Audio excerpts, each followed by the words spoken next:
afraid. Come inside. We've been waiting for you.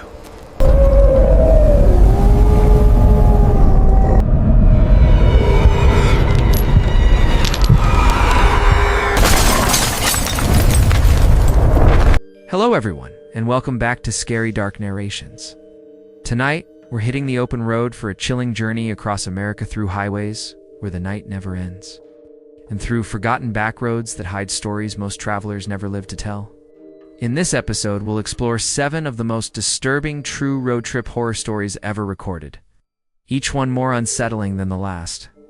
These tales come straight from real survivors, drivers, hitchhikers, and wanderers who dared to travel long after the sun went down, and found something far darker waiting beyond the next mile marker. These aren't your average ghost stories whispered around a campfire. They are authentic accounts from people who experienced the unexplainable while trapped in the vast silence of the open road. From travelers who realized they weren't alone on empty highways, to lost souls who discovered why locals say never stop for strangers after midnight, to respect the privacy of those who shared their experiences. Some names and places have been changed, but the horrors themselves remain untouched. These roads carry secrets older than asphalt. And tonight, you'll learn why some paths are never meant to be traveled. If you're new here, make sure to subscribe to Scary Dark Narrations for nightly true horror stories that will keep you questioning what waits in the dark just beyond your headlights. Turn up the volume, lock your doors, and let's begin.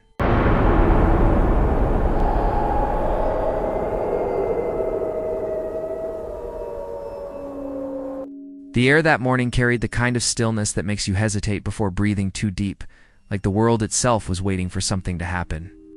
I'd taken 2 weeks off at the start of November, packed up my old Corolla, and pointed it north toward the Blue Ridge. No plan, no deadlines, no one expecting a call or a text. Just a stretch of open highway and the quiet hum of tires against fading asphalt. It was the first time in years I wasn't working toward anything. I wasn't escaping anyone or anything. I just wanted to disappear for a while, to feel what silence sounded like. By day 6, I'd fallen into a rhythm that didn't feel like mine anymore. Wake up with the sun, drive until the road told me to stop, eat wherever the lights still worked, and sleep when the sky turned to ash. Somewhere past a sign for Matlin Ridge, I saw a weather-beaten board pointing toward a scenic overlook. Without thinking, I veered off the highway. Gravel cracked under the tires, echoing through the empty hills. There was only one other car there, a silver Honda with plates from out of state. A crooked pine leaned above it, branches twitching in the cold wind like it was alive. The path to the overlook cut through trees, caught in the last colors of fall, burnt orange, blood red, dying gold. Leaves crackled beneath my boots, each step louder than it should have been.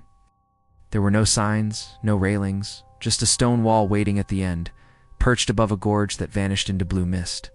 That's where I saw them, a woman and a man sitting on the edge, legs swinging over 50 feet of nothing. The woman's long braids shone like copper in the sun. The man's boots were too clean, like they'd never seen real dirt. She smiled when I got close. "Want a picture?" she asked. I laughed. "No thanks. I'm fine." Her name was Erin. His was Kyle. Newlyweds on what they called a slow-motion honeymoon. Driving from Georgia to Ohio, taking the back roads and every overlook in between. They were both warm, too warm for strangers this deep in nowhere. Erin talked in a way that pulled you in, light voice, like she was remembering something instead of telling it. Kyle mostly nodded, smiling the kind of smile that didn't reach his eyes. We talked for an hour. She offered me half her sandwich, turkey and mustard on cheap bread. I said no. She frowned like I'd done something rude before I left. She told me to stop by an orchard near Winslow, said they had cider donuts that tasted like fall punched you in the teeth. Her laugh hung in the air, even after I turned back toward the trail. It echoed off the stones, then faded into the wind. That night, I ended up 2 towns over, in a forgotten place called Windmere Falls. The motel buzzed with a dying neon sign, the kind that flickered just enough to make you uneasy. The front desk clerk didn't look up when I checked in. I didn't care. The water ran hot, the sheets didn't smell of mildew, and the door locked with a solid click. That was enough. I slept hard, too hard. When I woke, Sunlight was already crawling across the floor. My phone said it was past 9. I poured coffee into a metal thermos and hit the road again, feeling lighter than I should have. About an hour later, I spotted a faded wooden sign pointing to an old rest stop. Curiosity 1. The place was deserted. A single picnic table, a broken vending machine groaning in the wind, and a trail map nailed to a splintered post. I leaned against the hood, sipping lukewarm coffee, when I heard footsteps. Steady, slow, gravel-shifting underboots. When I turned, it was Kyle, alone. He looked wrong. His eyes were hollow, like he hadn't slept. Dirt smeared across his jeans, a dark scrape across the back of his hand. His backpack looked heavier than before. "Hey," I said, "everything okay?" He blinked, startled, then smiled too quickly. "Yeah, Erin got sick overnight. Something she ate." She didn't want to slow the trip down, so she grabbed a rideshare back to Matlin Ridge. "She's resting up in a motel." I nodded, though something in my stomach twisted. "No service back there," I said, more to myself. He didn't respond. "Just said he was heading to Mason Hollow, said the overlook there was even better than the one before." Adjusted his pack, muttered about keeping momentum, and walked past me. When he said her name, Erin, it sounded rehearsed, practiced, like he'd been repeating it to himself for hours. Then silence swallowed everything. The silence didn't end when he walked away. It thickened. Even when I turned the engine over and drove off, I could feel it pressing against the windows. By the time I hit the next town, my knuckles were white on the steering wheel. Tried to shake it off. Told myself people get sick on trips all the time. Still that scrape on his hand. The way his eyes darted when I mentioned cell service. That night, I rented a cabin near Delmere Bluff. No signal, no neighbors. It's just a single porch light flickering against the dark. The wind pressed against the walls like something breathing outside. Around midnight, a loose branch began knocking rhythmically against the siding. Tap, tap, tap. Ow. I told myself it was nothing. But every time I closed my eyes, I saw that look on Kyle's face, the forced smile, the restless twitch in his jaw. When dawn came, I drove into a town called Elm Spring. One gas station, one diner. I slid into a booth near the window, ordered black coffee, and tried to ignore the TV playing in the corner, till I saw her face. Erin. The headline crawled across the screen. Woman missing near Matlin Ridge, presumed fallen from Overlook. The date said November 8th. I met them on the 9th. The coffee went cold in my hand. The article said her husband had called it in that night, claimed she slipped while taking a photo. Search crews had been out ever since, but that couldn't be right. I'd sat next to him the next morning. He told me she was sick. Smiling. Calm. No panic. No mention of a fall. My stomach turned. I paid in cash and left, driving straight to the sheriff's office 2 towns over. The deputy behind the counter barely looked up as I explained, told him when and where I'd met them. What Kyle said both times, what he was wearing, the scrape on his hand, everything. He scribbled notes, nodded, thanked me for coming in. That was it. No follow-up call. No visit, nothing. Days passed. The further I drove, the heavier the air felt. Every overlook I passed, I couldn't stop myself from looking out, half expecting to see a figure in flannel standing at the edge. The leaves had started falling faster now, spinning through the air like dying birds. Each one seemed to whisper her name when it hit the ground. A week later, I read that the search was called off. The body never recovered. Locals said the gorge swallowed people whole, that echoes lingered there longer than they should. I told myself I'd forget about it, that people vanish in those mountains all the time. But the guilt clung to me, a quiet, steady pressure I couldn't shake. Months later, long after the trip, I took a drive near the same region again, just to prove to myself I wasn't haunted by it. Somewhere off Route 64, I found another overlook. The sign was new, the trail maintained. I parked, followed the short path, until the trees opened into a clearing. And she was there, Erin, sitting on the stone wall, legs swinging over the edge, hair caught in the wind. Same flannel, same braid. She turned as if expecting me. My throat went dry, Erin. Her eyes met mine, not glassy or ghostly, but alive. And then she smiled that same easy smile. "Want a picture?" she asked. Behind her, a silver Honda idled near the tree line. Kyle leaned against the hood, eyes fixed on me, motionless. When I blinked, they were gone. Only the echo of her laugh remained, bouncing off the rocks, fading into the wind until it sounded like a scream. I never went back. Never took another trip alone. But sometimes, when the night is still and the air feels too heavy to breathe, I hear it again, that laugh, soft and distant, drifting just beyond the dark. Would you dare return to that overlook?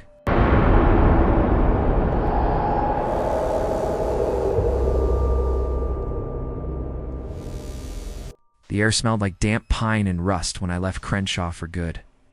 I'd quit my bartending job, stuffed my old Camry with granola bars, a half-dead flashlight, and a duffel that rattled with loose change and fear I didn't recognize yet. The heater worked when it felt like it, and the check engine light had been glowing for months, but I didn't care. I just needed to move, somewhere quiet, away from neon lights and spilled whiskey. Weak to drive through the Blue Ridge, lose cell signal, and maybe find something like peace. I told my roommate Nate I'd check in every couple of days. He asked if I was taking a knife, and I laughed like that was a joke. I wasn't planning on anything dangerous, just dirt roads, cheap motels, maybe a few trails. The first few days felt like a slow exhale. The air grew colder, the sky lower. My tires hissed against forgotten asphalt, and every turn felt like leaving the world a little further behind. By the fourth day, the towns had thinned out. No gas stations, no fast food signs, just roads that curled like veins through endless trees. I stopped at a bait shop near Lake Corwin, a sagging shack that smelled like wet wood and night crawlers. The man behind the counter looked like he hadn't moved since the 70s. He mentioned a trail nearby, said it wasn't on any map. No signs, just tape on the trees, he said, like that was a blessing. So I went. The path wound through moss-gobered boulders and fallen logs, slick with old rain. My breath echoed off the creek that cut across mile 3. No birds, no voices. Just me and the sound of something dripping deeper in the woods, slow, deliberate drops. I told myself it was just water, even when it didn't sound like it. When I got back to the car, the sun was sinking behind the hills, burning the sky orange. I had a motel written down somewhere, $39 a night, neon vacancy sign, brick walls, the color of dried blood. I figured I'd crash there, but by the time I hit the road, GPS was dead. So I followed instinct east, where the clouds turned violet and the trees pressed closer. The asphalt narrowed, swallowed by leaves. The world around me went dim, no streetlights, no houses, just the hum of tires and the faint squeal of my fan belt. Then, through the rearview mirror, a pair of headlights appeared. At first, I didn't think much of it, someone else heading through the back roads. But minutes passed, and neither sped up nor fell back. Just stayed there. Same distance, same steady glow. I slowed a little, testing them. They slowed too. I sped up. They matched me perfectly. My hands tightened on the wheel, knuckles white against the leather. Maybe it was just coincidence. Maybe they were nervous about passing on such a narrow road. But there were long, open stretches where they easily could have gone around. They didn't. They just stayed behind me, pacing me like a shadow that refused to fall away. After a while, they started to drift, not swerving, just these small, intentional veers across the center line, like they were trying to see me. Or maybe show me something. The radio was nothing but static. I hadn't passed a single house in half an hour. The night pressed in so tight it felt like the world had collapsed into 2 points of light, mine and theirs. I saw a gravel pull off by a rusted fence and coasted in, pretending to check my phone. The other car slowed too. Their lights stopped just short of the curve, not close enough to see the shape of the vehicle, but near enough to keep me bathed in that pale glow. I turned my headlights off and waited. Nothing moved. No door opened. No engine revved. Just 2 orbs hanging there, burning through the dark like eyes that didn't blink. I could almost feel them watching. Seconds became minutes. The silence grew so thick, I could hear my own heartbeat thudding in my neck. Then, slowly, I shifted into drive. My tires crunched over gravel as I pulled back onto the road. The instant I moved, they moved too. Their lights surged forward, flooding my mirror, to close, too fast. I floored the gas, my Camry screaming as the trees whipped past in a blur. Every curve felt sharper, every bump harder. But they stayed with me, steady, relentless. Then silence swallowed everything. The headlights behind me flared brighter, chasing shadows across the dashboard. My pulse hammered in sync with the rumbling engine. I took the next turn to fast tires screamed. The Camry fishtailed.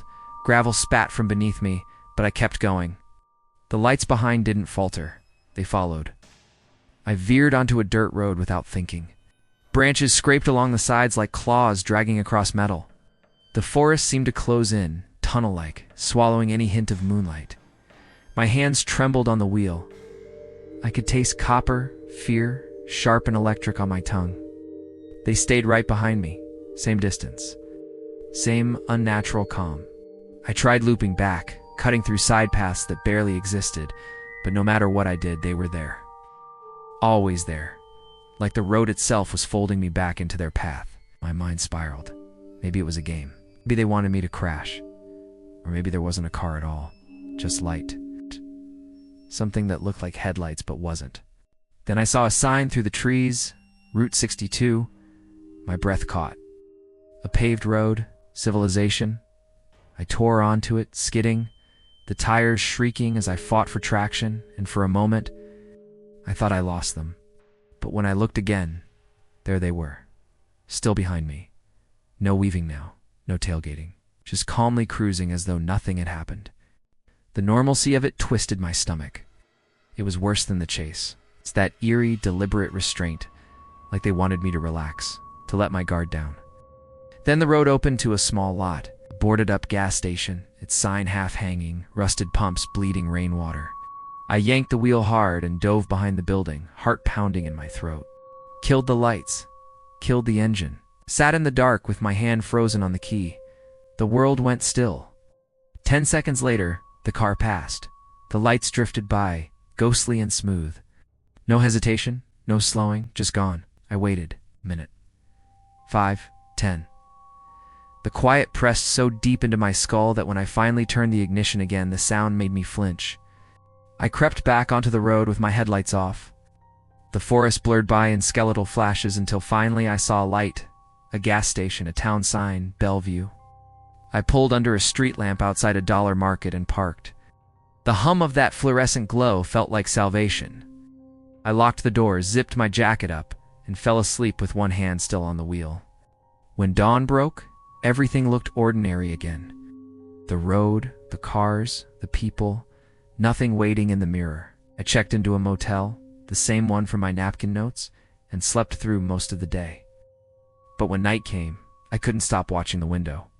Every time a pair of headlights passed on the highway, my breath caught. The light never looked right again. It's been months since that drive. Stick to highways now. Never take the back roads.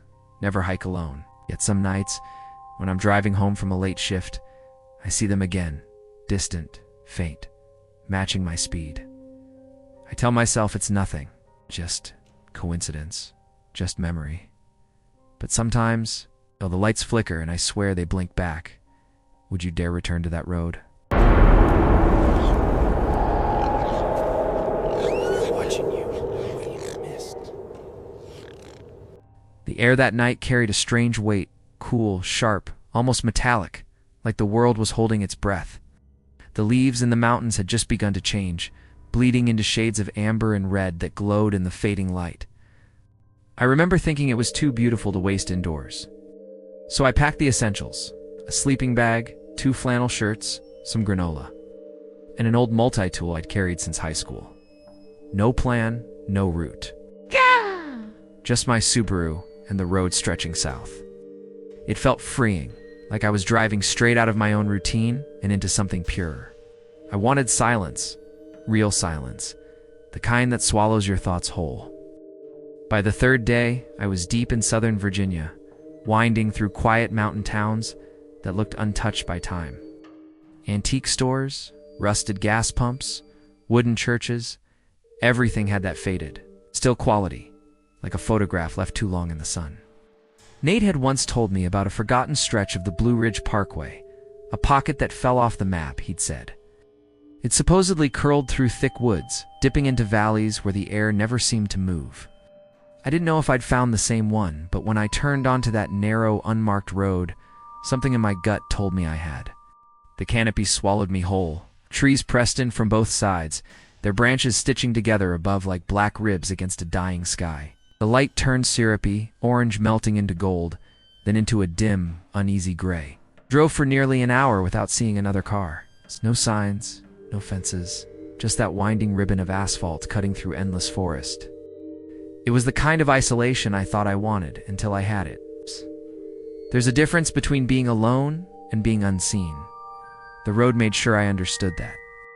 When I spotted a small gravel pull-off, it felt like a relief.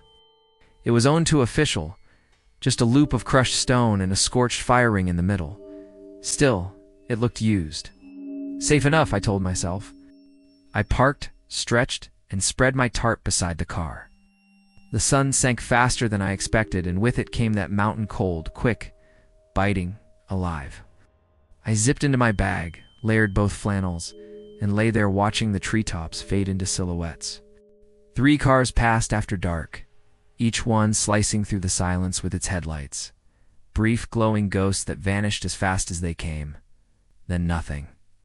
Just the endless hum of crickets and the whisper of wind through dead leaves.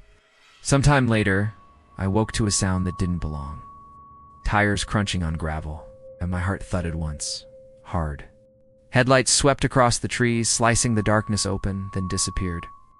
A large pickup had pulled into the lot, just far enough for its lights to graze my car before going dark. It idled there. No one got out. No doors, no voices. Just the steady hum of an engine hanging in the cold. 5 minutes passed, then 10. I sat up slowly, every nerve in my body alert. The cab light blinked on just for a second, then off again. That single flash sank into my spine like a warning. Didn't feel random. It felt aimed. I stood up, pretending to stretch, hoping whoever was in there would think I hadn't noticed. My hands trembled anyway. The headlights came back on high beams this time, and I had to shield my eyes. The truck jolted forward, not fast. Just precise. It wasn't turning back toward the road. It was moving toward me. I ducked behind my car, crouched near the rear tire, my breath sharp and shallow. The truck stopped. The engine idled. A deep rev, sudden aggressive, echoed through the trees. I yelled out just to hear something human. Hey, my voice sounded small, swallowed by the open dark. No reply. Then it backed up a few feet, paused, and rolled forward again. Slower now, deliberate, like it was testing how close it could get. I didn't wait to find out. I grabbed my pack, left everything else, and ran into the forest. The darkness there felt alive, thick enough to choke on. Branches whipped my face. Roots clawed at my boots. I pushed deeper, deeper still, until I dropped behind a fallen tree and pressed my chest into the cold earth. My heart hammered so loud, I was sure it would give me away. Silence. For a moment, I thought maybe he'd left. Then came the crunched tires on leaves. The truck had rolled onto the shoulder. The engine cut off. The door opened. Boots hit the ground. No flashlight. Just slow, measured footsteps, moving through the leaves, coming closer. Then a metallic clink, like a crowbar, brushing against the truck's bed. He was walking toward the trees. Toward me. I lay still, not daring to breathe. His footsteps stopped, maybe 10 feet away. I could hear the faint rasp of his jacket, the rhythm of his breathing. Then nothing. He stood there, listening, waiting. The silence felt endless. Then finally the footsteps turned away. The truck door slammed. The engine rumbled to life. And he drove off. Then silence swallowed everything. I didn't move for a long time. Every sound around me, every shifting leaf, every gust of wind, felt like it was watching. When I finally crawled out, the forest looked wrong. The trees seemed closer together, their shapes warped in the dim light of dawn. My legs trembled as I crept back toward the road, each step slow, deliberate, like walking through a dream I couldn't wake from. My car sat exactly where I'd left it, but something felt off before I even reached it. The hood was popped open, my breath caught. He'd come back. I crept closer, my flashlight trembling in my grip. The front of the car looked gutted, wires hanging, metal torn open, battery gone. It wasn't random destruction, it was surgical. Clean cuts. Someone who knew exactly what to take to make sure I couldn't leave. My throat tightened. He didn't just want to scare me, he wanted me stranded, The road was empty. No cell signal. The woods pressed in like they were listening. I didn't even check inside the car. Just turned, threw my pack over my shoulder, and started walking. The air was heavy with that morning frost, the kind that bites at your skin. I kept my eyes low, my ears tuned to every whisper. Each rustle in the trees sounded too close. Every shadow looked like it could move.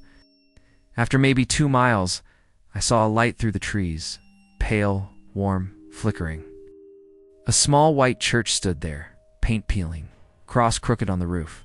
2 cars sat out front, both old, both still. I hesitated.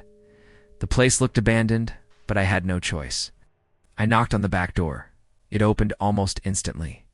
An older man stood there, gray beard, plaid shirt, calm eyes that didn't quite reach mine. He didn't ask questions, just nodded and let me in. The inside smelled like dust and old wood. He made tea without a word, set it on the table, and told me I could sleep on one of the pews if I wanted. His voice was soft, but it carried something strange underneath, like an echo that didn't belong. I lay there that night, staring at the ceiling beams, every creak in the floorboards tightening my chest. The headlights never came back, but I couldn't shake the feeling that someone was still out there, waiting for me to drift off. In the morning, I used his landline to call a mechanic in town. They said they'd find the spot for my directions and tow the Subaru in. When I got there later that afternoon, the mechanic, a wiry guy with grease up to his elbows, took one look and frowned. "This ain't vandalism," he said. "Whoever did this, they knew what they were doing. Took what mattered, left what didn't." He asked if I wanted to file a report. I said no. What could I even tell them? That someone in a dark truck had followed me into the woods and dissected my car like an animal. I paid what he asked, no bargaining, and spent the next 3 nights locked in a motel room with the blinds shut and the bathroom light left on. The hum of the mini fridge was the only thing that made the silence bearable. When I finally drove home, I kept my music off. The road behind me felt alive, like something was following just out of sight. Every headlight in the distance made my stomach twist. Now, every November, I still take time off work. But I stay in state parks, around people, in daylight. I tell myself I've moved on, that what happened on that forgotten stretch of road was just bad luck. But sometimes late at night, I'll wake to the faint sound of tires on gravel. Slow, deliberate, circling somewhere just outside my window. And when I look out, there's never anyone there. Would you dare return to that place?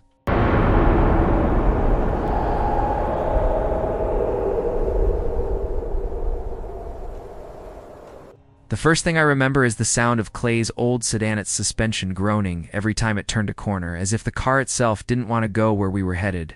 Dawn was just starting to bleed over the hills when we left. The air outside smelled like cold earth and gasoline, and my stomach churned from the whiskey Clay insisted we take a shot of before hitting the road. He called it tradition. I called it a mistake. I didn't really know these guys, just Clay from a few classes at Radford. Mark and Travis were his real friends.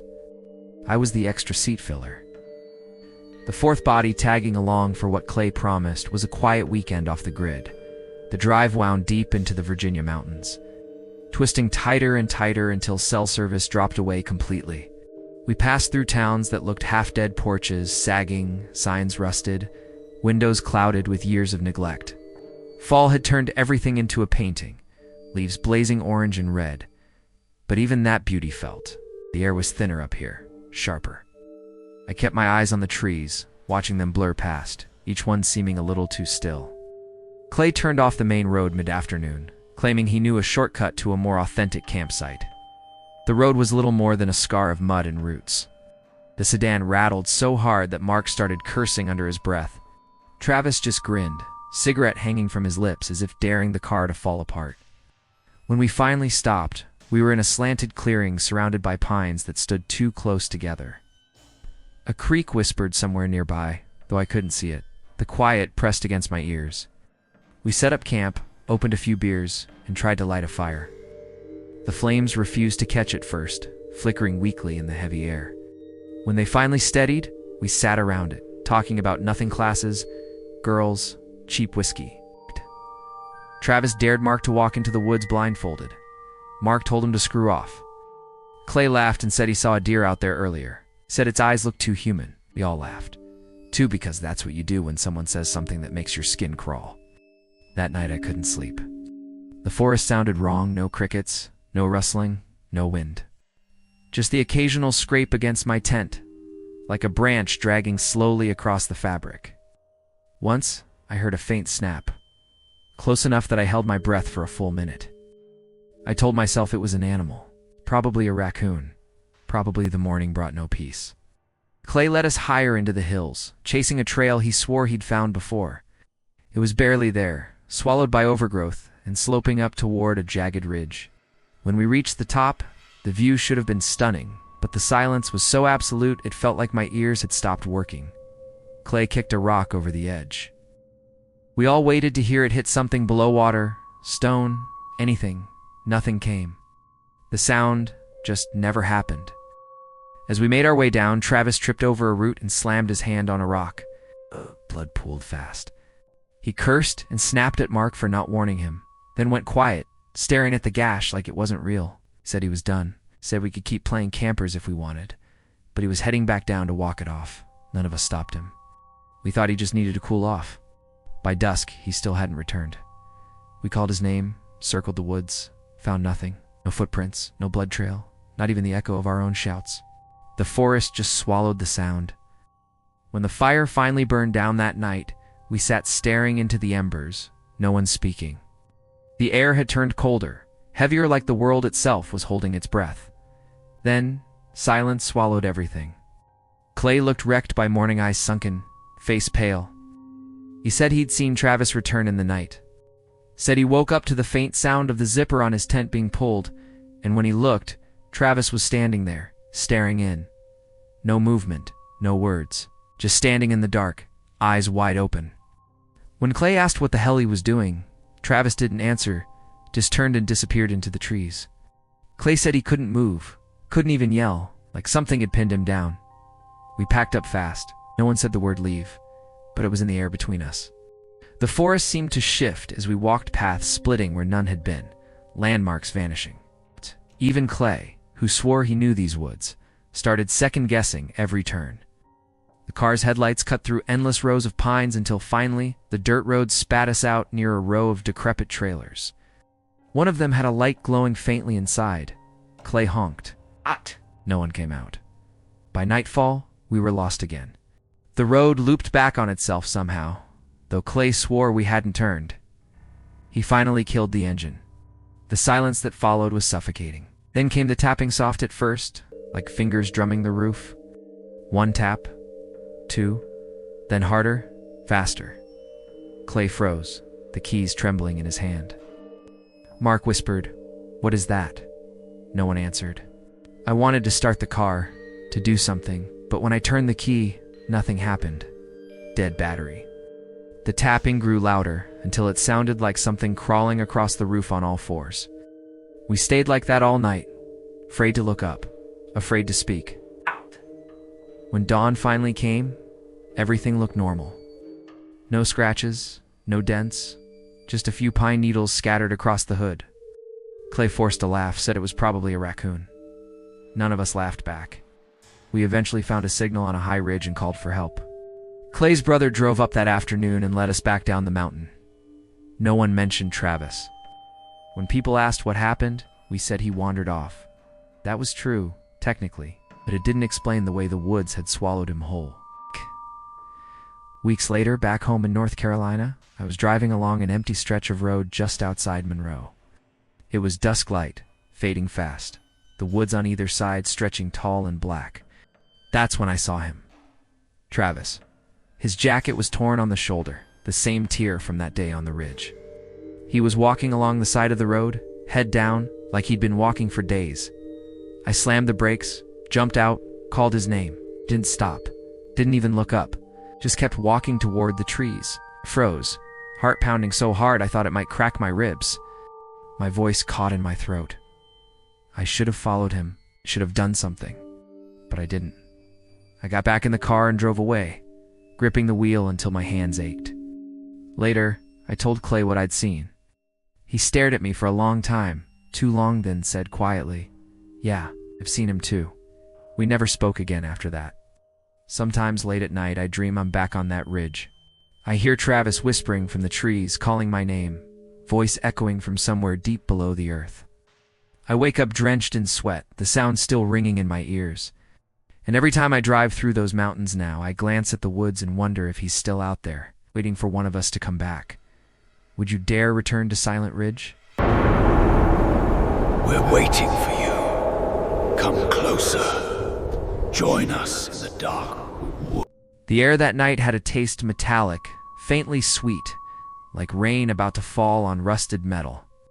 November was still young, that strange limbo where the world hasn't decided if it's dying or just changing.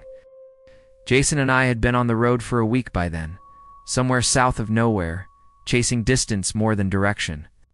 He was running from a breakup that had hollowed him out. I was escaping a job that had been slowly suffocating me. Together, we called it a road trip, but we both knew it was flight disguised as freedom. We drifted down forgotten roads. Guided by the crumpled road atlas, we found under the seat the kind of map that had seen more years than either of us. Gas station food, half-warm coffee, the hum of the Subaru's tires, that was our soundtrack. No music, just the quiet hiss of tires and the occasional sound of Jason lighting another cigarette. The sky had that gray bruise tint, the kind that warns of early darkness. When we reached a town called Eller's Gap, just a gas pump and a sagging firehouse, he pointed toward a gravel road nearly swallowed by trees. "Let's stop here," he said. I should have said no, but I didn't. The road narrowed as we turned in, trees leaning close, branches dragging across the roof like skeletal fingers testing the metal. It was so tight I felt like the forest was swallowing us. Eventually, it opened into a clearing, flat, wide, and empty, except for weeds and a faint impression of old tire ruts. The air smelled of pine and rot. Silence was thick, like something listening. We didn't talk for a while. Jason cracked a beer perched on the hood.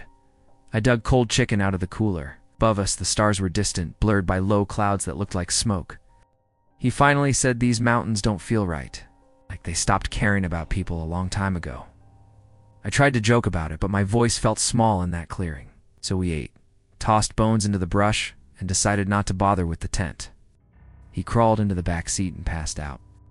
I stayed up longer, listening to the insects fade out one by one, replaced by the low moan of wind sliding through the trees. When I finally dozed off, the flashlight was still on, wedged against the dash. When I woke, it was dead. Everything was cold.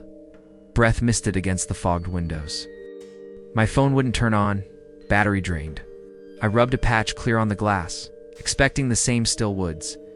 But Jason was already awake, sitting straight, unmoving. His face was pale in the faint light that leaked from the moon above. "Hey," I whispered, "what time is it?" He didn't answer, just stared out the windshield. So I looked too. There, standing at the far edge of the clearing, was something. A shape still, tall, its outline human but wrong. Broad shoulders, head bowed slightly forward, something like a coat or a cloak draped over it. I blinked, trying to convince myself it was a tree, but it hadn't been there before. "Jason, you see it too." He nodded once. Slow, painful. The thing didn't move. Didn't sway with the wind. It just stood there, perfectly still, like it was carved out of the night itself. My fingers found the car keys in my pocket. The faint jingle of metal was deafening in the silence. And that's when it moved. Not walking, not stepping, just gliding, smooth and fast, sliding sideways across the clearing without a sound. Straight toward the passenger side, then stopped. Jason gasped, short and sharp, like his breath had been stolen halfway out. I turned the key. The headlights flared to life, blinding white across empty space. The clearing was barren again. Only trees, but it didn't feel empty.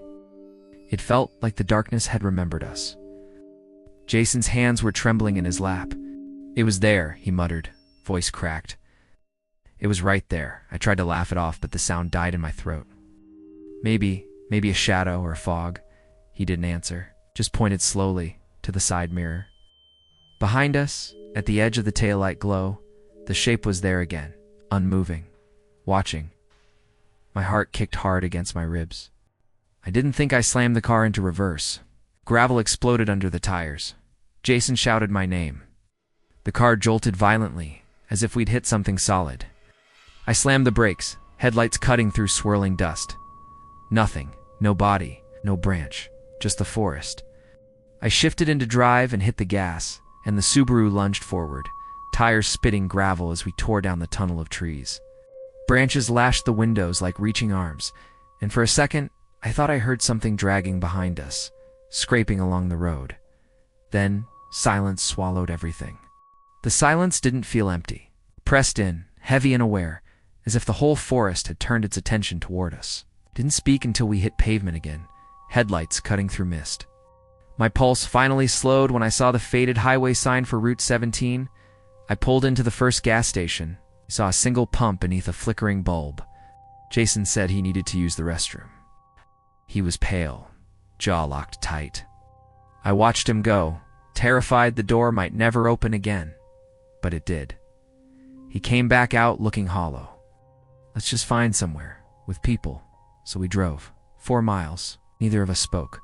The road stretched endless and black, only broken by the occasional reflective eyes of deer that vanished as soon as they appeared. I couldn't stop glancing at the mirrors, half expecting that shape to return, gliding behind the car, caught in the red wash of taillights. Eventually, we found a diner, neon sign sputtering, open all night, the kind of place that felt frozen in time. Inside smelled of grease and burnt coffee. A sheriff's deputy sat at the counter, talking softly with the waitress. Jason didn't hesitate. Walked straight up and asked, "Anyone report anything weird out by Laurel Creek?" The deputy froze mid-sip. "You boys been out past mile marker 12? I nodded. "Yeah, why?" He set his mug down slowly. "You didn't stay long enough to see it walk, did you?" The words hit wrong, quiet but sharp, like they'd been waiting for us. I frowned. "See what walk?" Studied us. Hunter vanished out there, years ago. Truck found keys still in it. No footprints, no struggle, just gone. He leaned in, lowering his voice. "Every November, folks see something. Always the same spot, stands there. Sometimes it drifts, never walks. Always gone when lights hit it sometimes. People hear branches breaking behind them after they leave." The waitress shushed him. "Don't start with that again, Ben." He shrugged, but didn't smile. "Maybe it's fog. Maybe it's the dark, playing tricks." Then he looked at me, eyes narrowing. "But you don't think that, do you?" Jason and I left soon after. The coffee sat untouched, steam fading into the cold air outside. The neon sign flickered weakly, red glow washing over the hood. Jason stood there for a long time, hands buried deep in his jacket pockets. It wasn't looking at us, he whispered finally. It was waiting. The drive that followed felt endless. The road blurred into gray dawn. Somewhere near the Tennessee border, we found a cheap motel and checked in. The room smelled of bleach and stale smoke. Jason fell asleep fully dressed, but I couldn't close my eyes. I just stared at the ceiling, heart still racing. Around 3 in the morning, I heard it. That same crunch of gravel, slow, deliberate outside the window. I told myself it was a passing car, but no headlights swept across the room. No engine sound. Just the steady rhythm of footsteps. I pulled back the curtain just enough to peek. The parking lot was empty except for a single wet trail. Like someone had dragged a heavy coat through dew-covered gravel. It led straight toward our car, then stopped. Right at the driver's door, I let the curtain fall, backing away until I hit the opposite wall. I wanted to wake Jason, but then I heard him whisper from the bed, voice trembling. It followed us, didn't it? I didn't answer. I couldn't. I stayed awake until dawn painted the edges of the curtain. By then, the air had grown still again, the kind of stillness that feels like the world holding its breath. When I finally stepped outside, the trail was gone. But on the car's side mirror, fogged from the night, someone had traced a single shape. A long, vertical line. And then another. 2 tall figures side by side. The glass still wet. I looked up toward the tree line behind the motel, and for a heartbeat I thought I saw something between the pines. Not moving, not walking, just waiting. Would you dare return to that place? Don't be afraid. Come inside. We've been waiting for you. The first time I saw the Mountain View guest house, I felt it before I really saw it.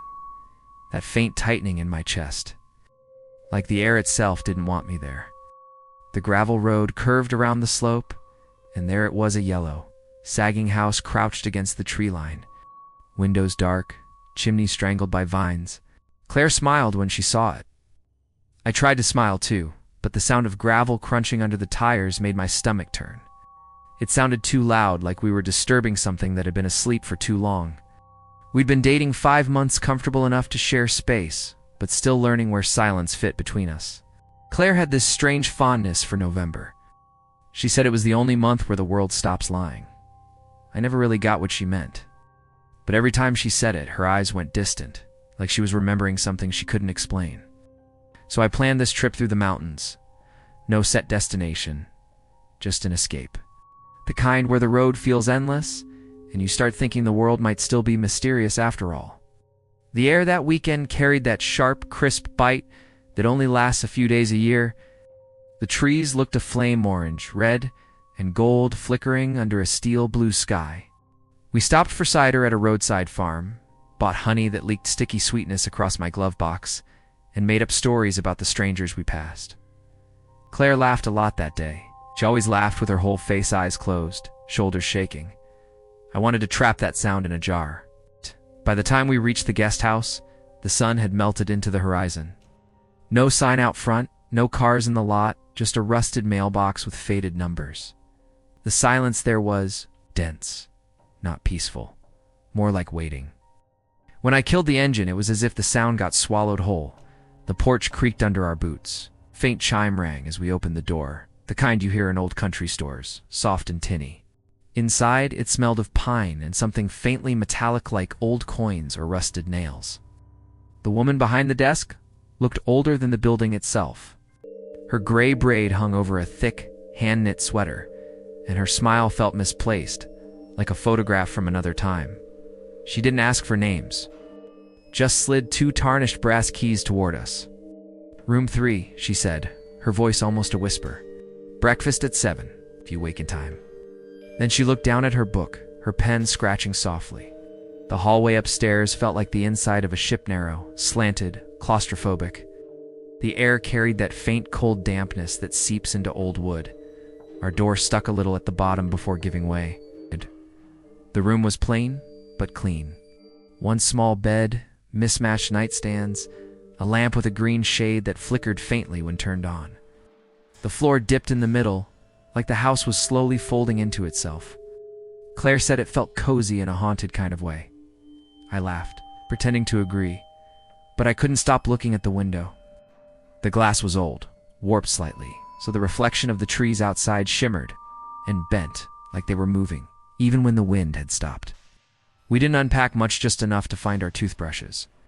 The innkeeper had circled a diner on an old paper map, so we drove 15 minutes down winding back roads. The diner looked like it hadn't changed since the 60s, laminated menus, its faded booths, and the smell of grease that clung to everything.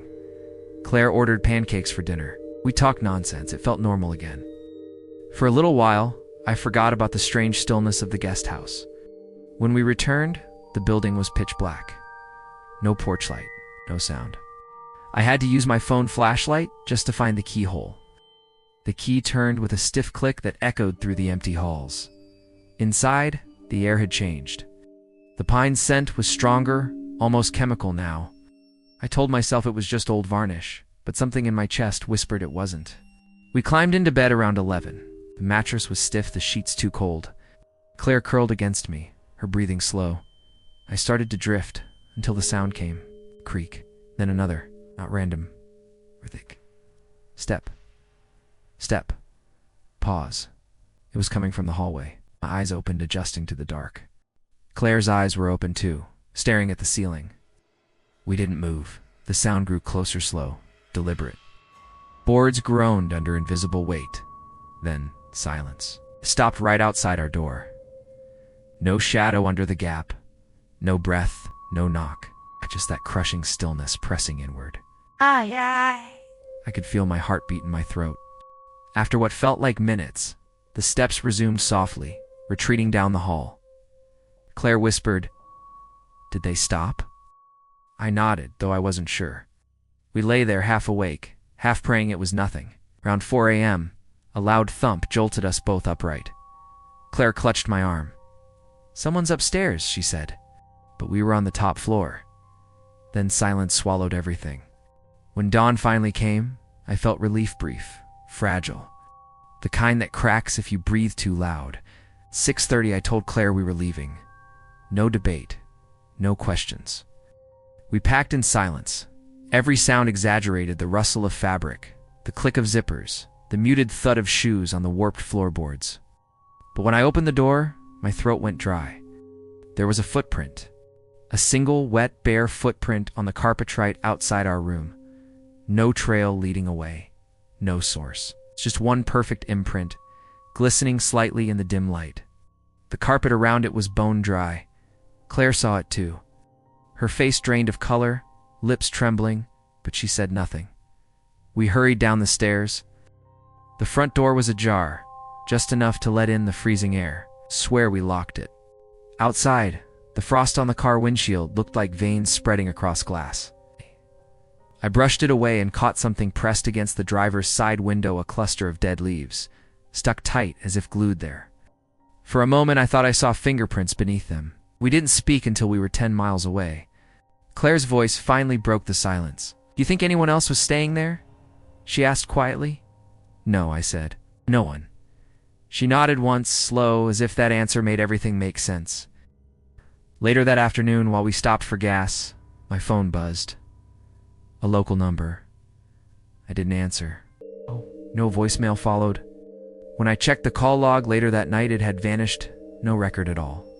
Back home, I unpacked mechanically, trying not to think about the smell of pine that still clung to my clothes.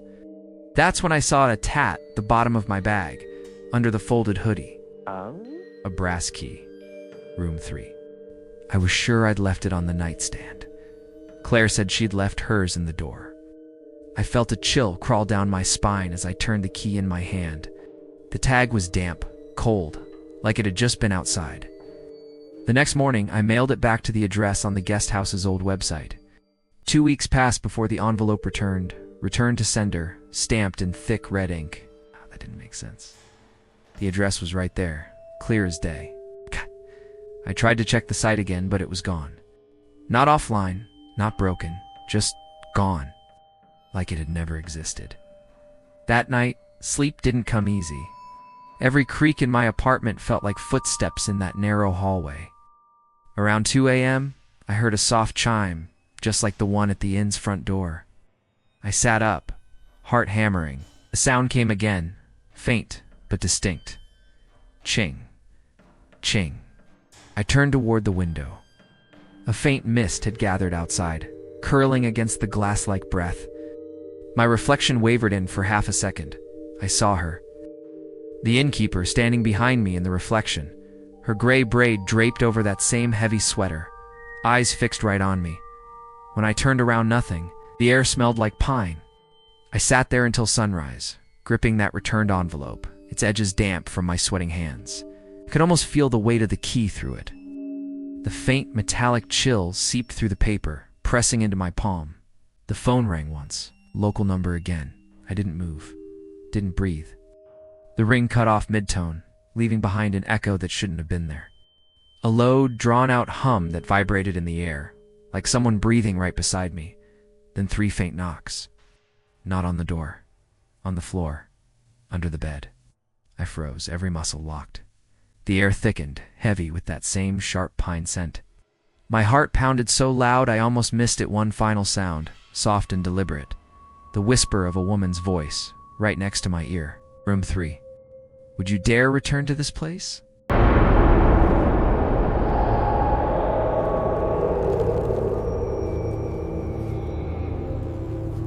The first thing I remember was the hum of the tires and the heavy silence between us. The kind that clings to the air after too many hours on the road. It was the 3rd day since we'd left Pennsylvania, 3 days of stale coffee. Static-filled radio and that strange, empty feeling that always came with cleaning up someone else's life. My uncle had died that spring. No will, no plan, just a cluttered trailer on forgotten land along the Virginia-Tennessee line. It felt wrong to be driving there, wrong to be sifting through his things like scavengers. But Tessa said it was our job. Family duty, she called it. I just called it unfinished business. By the time we hit the Blue Ridge foothills, the daylight was already thinning. The road wound like a gray ribbon through damp forests, the kind that always look like they're holding their breath. Each turn got sharper, each mile quieter. The trees pressed closer until the branches scraped the side mirrors like fingernails. Then came a hollow rattle under the hood. Tessa swore softly and turned off the radio. The dashboard lights flared, red temperature spiking. We let the car roll until the road dipped into a shadowed hollow. Down there, almost hidden by vines, stood what looked like an old gas station. A sagging sign read Benny's in faded red. The pumps were long dead, the glass cracked and smeared with grime. Inside, the air smelled of motor oil and tobacco spit. A man sat behind the counter, face buried in a hunting catalog. I told him the car was overheating. He didn't look up, just muttered, "Oh, and I'll come," then turned the page. Minutes later, we heard the low growl of an engine. A tow truck crawled up the hill, one headlight out, paint chewed away by rust. The driver climbed down thin, leathery eyes sharp as marbles. "Cracked radiator," he said after one look. "Patch will hold for a bit, but don't drive too far after dark." His voice had the weight of warning. He led us to a garage out back. The roof sagged under moss and tin, the walls lined with old deer skulls, yellowed newspapers, and mechanical guts. A single bulb swayed overhead, flickering like it was trying to breathe. Owen worked fast tapping, welding, muttering curses that sounded like prayers. The smell of burned metal clung to the air. Aset and I sat on a bench near the open door, eating trail mix, saying nothing. When he finished, the light outside was bleeding orange through the trees. "Don't go far tonight," he said, slamming the hood shut. "You can stay at the lodge up the road. Old place. It's empty this time of year." He looked at us then, eyes lingering too long, like he was measuring something unseen. We didn't want to stay, but the radiator hissed like it agreed with him. The road to the lodge was cracked and narrow, branches clawing the car roof, the sky turning the color of bruised metal. At one point, we drove through a swarm of moths so thick they blotted out the windshield. When the lodge appeared, it looked like a ghost version of a retirement home. 2 stories, paint peeled gray, porch sagging under the weight of years. Halloween decorations still clung to the posts, plastic pumpkins, a faded scarecrow slumped with a missing eye. One porch light buzzed weakly. Before we even stepped out, the door creaked open. A woman stood there, mid-50s maybe, her hair dyed red and her face powdered pale like she was hiding under her own skin. "You girls alone?" she asked flatly. I nodded. She turned and led us inside without another word. The lobby smelled like mildew and soap. The staircase carpeted in red that had long turned brown. Every step creaked under our feet. Upstairs, framed photos lined the hallway, faces blurred, eyes sunken, smiles stiff. Our room had one bed, a fake fireplace flickering orange, and a single window that didn't quite close. The air carried a cold draft that made the curtains shiver. When I asked for a key, she said, "No need, nobody else here." Her lips didn't move much when she spoke. After she left, Tessa laughed. A small, brittle sound. We both knew it wasn't funny, but we had no energy left to argue. We dumped our bags and went back to get the car. The man at Benny's didn't speak, just handed us the keys like he'd been waiting for us to come back. On the drive to the lodge, fog pooled thick over the road. That's when we saw it. Someone or something stood on the roadside. Tall, unmoving, facing into the woods. No car nearby. No light. It's just a dark shape against darker trees. Tessa slowed, cracked the window, and called out, "You okay?" Nothing. Not even a twitch. We drove on. Back at the lodge, I mentioned it to the woman. She didn't seem surprised. Just said they come down from the trees sometimes. Then she turned away. I tried to laugh it off. Just deer, I told myself. Just deer. But when I woke that night, the silence wasn't normal. It was heavy, pressing in from all sides. The air smelled faintly of wax. I needed to use the bathroom, so I grabbed my phone for light and opened the door. The hallway was darker than before. My phone screen barely touched the walls. Halfway down the hall, I saw its soft light near the floor. A candle, a single jar candle, wax spread out like pale veins, the flame perfectly still, not flickering, not moving at all. I stepped over it, pulse hammering. Inside the bathroom, the sink was running. Tessa stood in front of the mirror, back turned. Her reflection wasn't. It stared straight at me, eyes wide, unblinking. I whispered her name. The reflection blinked. Then she turned, smiling faintly. "What are you doing up?" she asked. Her voice sounded normal, but I didn't answer. I just stared at her reflection until she frowned. "What?" she said. "I thought I saw someone behind me." Then silence swallowed everything. The night stretched long, every creak of the building sharp as glass. Neither of us slept. Around 3 a.m., something brushed the door, a soft, dragging sound, like fabric across wood. It stopped when I sat up. For hours, we just lay there, watching the fake fire pulse on the wall, waiting for dawn to arrive. When light finally seeped through the window, the candle was still there, melted flat, no smoke, no scent, just cold wax like skin left behind. We packed without speaking. Upstairs. The woman handed me a paper bag. "Something for the road," she murmured. No charge. No eye contact. We didn't open it until we were a few miles out. Inside were 2 cloudy glass jars, sealed tight. Floating in murky liquid were small white shapes, teeth. I dropped them, almost swerving off the road. We left the bag on a post office bench in the next town and didn't look back. The patch on the radiator didn't last. About 50 miles later, the car coughed and gave out again. We coasted into a roadside diner, chrome faded, windows fogged with grease. The kind of place frozen in time. A man at the counter turned, his voice carrying across the room. "You girls just come down from Lyle Hollow?" I froze. Didn't answer. He nodded toward the parking lot. "That your Subaru?" We nodded slowly. That was Amanda's car. Girl died down there last fall. He stood, tossed a few bills on the counter, and walked out. The waitress came over with a coffee pot, stopped mid-pour when she looked at Tessa. Her hand trembled. "You look just like her," she whispered. The words hung in the air like frost. We didn't wait for the check, just drove. The road out of town twisted back through hills that looked unfamiliar in daylight. Every mile felt wrong, like we were looping through the same stretch again and again. Tessa said she kept seeing shapes in the trees' faces. Maybe I told her to stop looking. When we finally crossed into Pennsylvania, I thought it was over. But curiosity doesn't die easy. I started digging local archives, old news sites, anything about Lyle Hollow. Found one article, buried deep. Fire in a trailer, gas leak, 1 dead. The victim's name, Amanda Tessa Green. Same first, same last. The photo didn't look like my sister.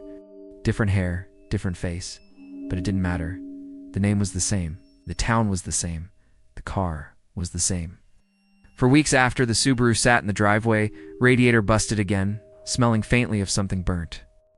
Every night I'd catch movement by the window, something tall and still, just beyond the trees. Sometimes I'd wake to find the porch light flickering. Sometimes the air smelled of wax. Last week, I went out there. Just for a second. The wind was cold, carrying a faint hum like a truck idling far off. When I looked at the glass of the front door, I saw my reflection. Except it wasn't mine. It blinked first. Would you dare return to Lyle Hollow? You've made it this far through the darkness. But the echoes of what you've heard tonight are only the beginning. The shadows don't rest. The things that lurk between signal and silence are still watching, waiting for their next chance to be seen. If you think you can handle more, don't stop here. Go watch *7, Most Disturbing True Road Trip Horror Stories *, a journey across the haunted highways of America. Where every mile hides another secret, and every detour could be your last. You'll find it waiting right here on the end screen, but tread carefully. Once you start, there's no turning back. Before you go, make sure to subscribe to Scary Dark Narrations *. Join those who dare to face the truth behind the darkness. Tap the bell icon, because when the next story begins to whisper your name, you'll want to be ready. Until then, keep your lights dim, your mind sharp, and your fears close, for in this world, the horror never really ends.